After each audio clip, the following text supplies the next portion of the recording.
12월 다섯째 주 리퍼런스 사이트 국내와 국제 문화 내용이고요. 교육 자료로 우리나라 인공지능 디지털 교과서가 변경된 부분이 있어서 국내 문화로 이걸 가지고 왔고, 국제 문화 같은 경우에는 올해의 단어를 선정하는 것이 있는데, 옥스퍼드 사전에서 올해의 단어로 뇌썩음이라는 단어를 선정했다고 해요. 그래서 관련해서 이야기를 전달 드리도록 하겠습니다. 먼저 국내 문화 같은 경우에는 지난 12월 26일에 국회 본회의에서 초중등 교육법 개정안이 의결이 됐는데 이게 당장 내년부터 전국의 초등학교, 중학교, 고등학교에 도입 예정이었던 인공지능 AI 디지털 교과서가 교과서가 아니라 교육 자료로 변경돼서 진행될 예정이라고 합니다.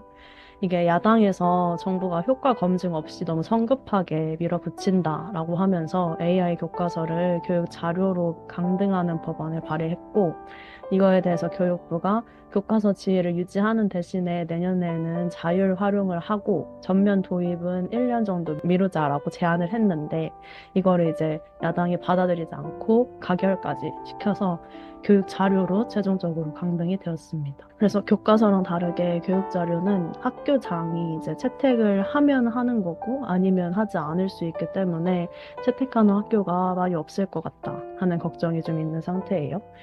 AI 교과서를 도입하는 걸 시작하게 된 경위를 조금 설명을 드리면 23년 2월에 교육부에서 발표한 방안으로부터 시작이 됐는데 이게 윤석열 대통령이 교육 개혁하겠다라고 하면서 떠오른 주요 국정 과제 중에 하나였어요.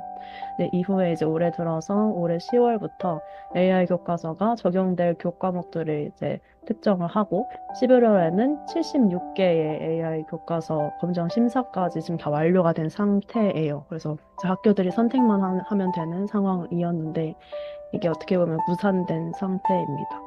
그래서 만약에 기존에 했던 대로 교과서로 법안이 통과가 됐으면 당장 내년 3월부터 이제 신학기부터 초등학교 3, 4학년이랑 중학교 1학년, 고등학교 1학년의 영어랑 수학 과목들을 AI 교과서로 수업을 해야 되는 상황이었는데 이 개정안이 통과가 되면서 학교에 따라서 채택하지 않는 경우도 많이 있을 것 같아요. 그리고 이번 개정안은 이걸 공포하고 나서 바로 시행이 되는 거고 이미 이 학교에서 이제 교과서를 채택할 때 검정을 하는데 이걸 다 통과해서 우린 어떤 교과서를 쓸지 다 특정한 학교들도 다시 이제 검토를 할 수 있게 된 거예요.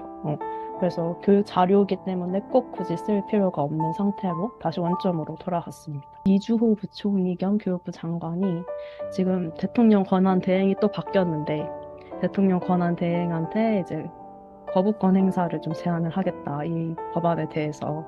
왜냐면 지금 계속 준비한 게 있고, 또 큰 재정을 들여가지고 업체들을 선정해서 했는데, 현장에서 너무 혼란스럽기도 하고, 그래서 AI 교과서 사용을 희망하는 학교들에게 좀 지원할 수 있는 게 필요하니까, 교육청이랑 같이 그런 대책을 좀 마련하면서 이제 거부권을 좀 썼으면 하는 그런 거를 좀 요구한다라고 하더라고요.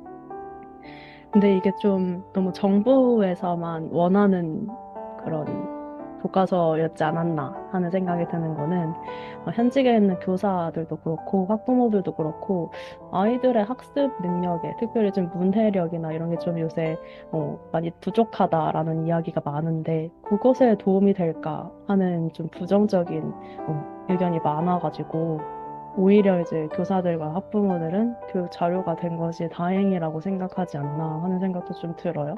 근데 이제 재정적인 부분을 당연히 생각을 안 할 수가 없는 거는 이것 때문에 업체들이 최대 수백억 원까지 들여가지고 교과서를 개발을 하고 기술을 개발하고 하면서 돈을 썼기 때문에 이거에 대해서 이제 교육부만 믿고 따라갔는데 소송을 좀 생각하고 있다라고 하는 업체 관계자들도 있고 앞으로 좀 이 뒤에 처리들이 어떻게 될지 좀 지켜봐야 하는 상태입니다.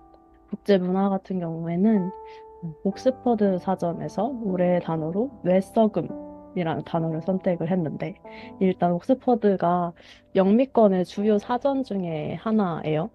그래서 영국의 옥스퍼드 대학교 출판부에서 펴내는 사전인데 2024년 올해의 단어로 브레인 로트라고 하는 뇌썩음을 선정을 했는데 이게 무슨 뜻이냐면 사소하거나 하찮게 여겨지는 자료의 과잉 소비로 인해 한 사람의 정신적, 지적 상태가 퇴보한다라는 의미를 가진다고 해요. 그래서 SNS에서 쇼폼 같은 거, 릴스나 뭐 틱톡이나 이런 걸로 인해서 사람들이 너무 무분별하게 그런 플랫폼에 노출되다 보니까 생각하지 않고 되게 저급한 온라인 콘텐츠 그런 것들을 과잉 소비하면서 영향을 좀 부정적인 영향을 많이 받고 있다.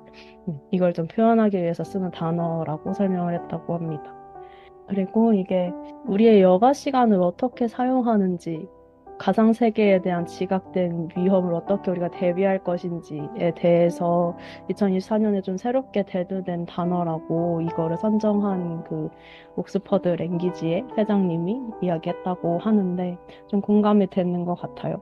시간은 어떻게 가는지 모르게 계속 이렇게 쳐다보게 되고 생각하는 것보다 좀 시각적으로 자극을 좀 더 추구하게 되는 부분이 있기 때문에 조금 공감이 되는 것 같은데, 이런 좀 중독적인 부분을 다른 나라들에서 좀 다루고 있는 것들이 있어서 함께 가지고 왔는데, 호주 같은 경우에는 16세 미만 미성년자가 SNS를 전면 사용하지 못하게 하는 금지 법안이 지금 통과가 이미 됐고, 이거는 이제 그 아이의 보호자가 나는 아이가 SNS 해도 괜찮아라고 생각하더라도 상관없이 그냥 시행이 되는 거고, 음, 보호자의 동의 여부와 관계없이 무조건적으로 시행되는 거고, 만약에 어떤 아이가 이걸 사용했다라고 하면 그 책임은 보호자가 아니라 그 아이가 사용한 SNS를 만든 기업이 지는 거예요.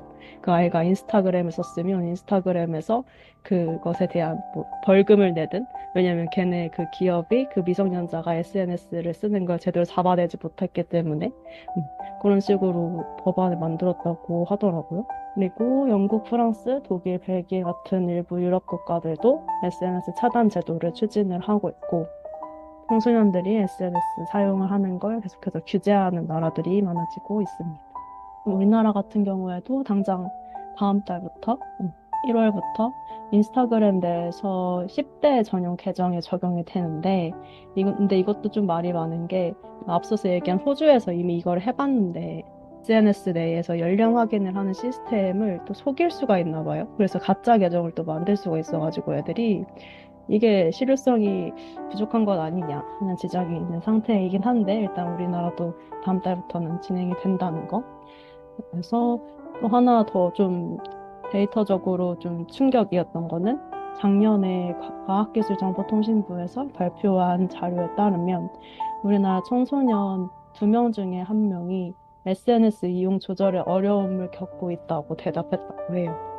그래서 SNS 중독이 지금 좀 많이 심각하구나, 아이들 사이에서. 근데 당연하다 싶었던 건 성인들도 솔직히 조절하기가 어려운 부분이어가지고 아이들도 당연히 쉽지 않겠다 하는 생각은 들었는데, 이런 부분에 대해서 같이 기도하면 좋겠다는 생각이 들었습니다. 그래서 가지고 온 말씀은 오바댜서 1장 말씀인데, 이게 에돔의 심판에 대한 말씀이었는데 뭔가 우리도 조금 방심하면, 아니 이미 그렇게 되었는지 모르겠지만 조금 더 가면 이렇게 될 수 있겠다 하는 좀 경각심이 드는 말씀이어가지고 가지고 왔어요. 나는 여러 민족 가운데서 너를 가장 보잘것없이 만들겠다. 모든 사람이 너를 경멸할 것이다. 내가 바위 틈에 둥지를 틀고 높은 곳에 집을 지어놓고는 누가 나를 땅바닥으로 끌어내릴 수 있으랴 하고 마음속으로 말하지만 너의 교만이 너를 속이고 있다. 내가 독수리처럼 높은 곳에 보금자리를 꾸민다 하여도 내가 별들 사이에 둥지를 튼다 하여도 내가 너를 거기에서 끌어내리고야 말겠다. 나 주의 말이다. 너에게 도둑대가 들거나 밤중에 강도떼가 들이닥쳐도 자기들에게 필요한 만큼만 빼앗아 간다. 포도를 털어가는 사람들이 들이닥쳐도 포도송이 얼마쯤은 남겨놓는다.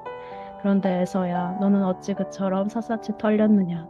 내가 깊이 숨겨둔 보물마저 다 빼앗기고 말았다. 너와 동맹을 맺은 모든 나라가 너를 나라 밖으로 쫓아내고 너와 평화조약을 맺은 나라들이 너를 속이고 너를 정복하였다.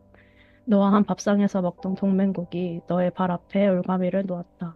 너의 지혜가 어디에 있느냐? 나 주가 말한다. 그날에는 내가 에돔에서 슬기로운 사람을 다 없애고 에서의 방방곳곳에 지혜 있는 사람을 남겨두지 않겠다. 대만아, 너의 용사들의 기가 꺾이고 에서의 온 땅에 군인은 한 사람도 남지 않고 모두 다 칼에 쓰러질 것이다. 아멘. 뭔가 이 말씀을 보면서 어, 우리나라의 교육에 대해서 또 자녀 양육에 대해서 같이 기도하면 좋겠다 하는 생각이 들었던 것 같아요.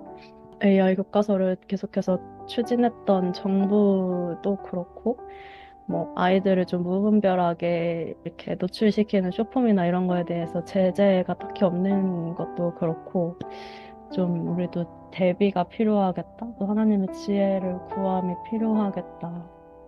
그리고 우리는 정말 우리에게 뭐가 필요한지 잘 모르는구나. 그런 생각이 많이 들어서 같이 기도하면 좋겠다는 생각이 들었습니다. 지혜가 무궁하신 하나님, 어리석고 무지한 우리를 불쌍히 여기소서. 지혜로 하늘을 지으시고 인자하심이 영원하신 하나님, 우리를 다스리소서. 우리는 역사와 다른 나라의 선례를 보고도 어리석은 결정을 합니다. 주의 자녀들을 의로 교육하기보다 눈앞의 이익을 쫓는 데 앞장섭니다. 이 나라의 무너진 교육의 가치가 회복되게 하시어 당신의 형상으로 지어진 자녀들을 올바르게 교육하는 일이 최우선적인 가치가 되게 하소서. 주의 지식과 지혜의 빛을 비춰주셔서 교회가 앞장서서 당신이 보여주신 지혜의 근본을 따라 다음 세대를 가르치게 하소서. 주의 계명들이 항상 우리와 함께하므로 우리가 주의 뜻을 대적하는 자들보다 지혜로워지게 하소서. 지혜의 말씀으로 온 세상 만물을 모두 지으신 창조주 하나님, 우리를 불쌍히 여겨주소서. 우리는 스스로에게 정말 필요한 것이 무엇인지 알지 못합니다. 오직 육신의 것을 탐하며 세상의 정욕에 자기 자신뿐만 아니라 다음 세대까지 내어 맡겼습니다. 방향보다 속도, 질서보다 효율을 추구하는 우리의 어리석음을 불쌍히 여기소서. 다음 세대를 양육하는 가정과 가르치는 교육 현장에 슬기롭고 지혜로운 당신의 사람들을 세우소서. 썩어 없어질 세상의 가치가 아닌 생명의 성령의 지혜를 선택하는 자들이 더욱 자라나게 하소서. 이 땅에 무너진 질서를 다시 세우시고 세상 모든 민족이 당신의 말씀에 환히 나타난 올바른 교육을 배우게 하소서. 아멘.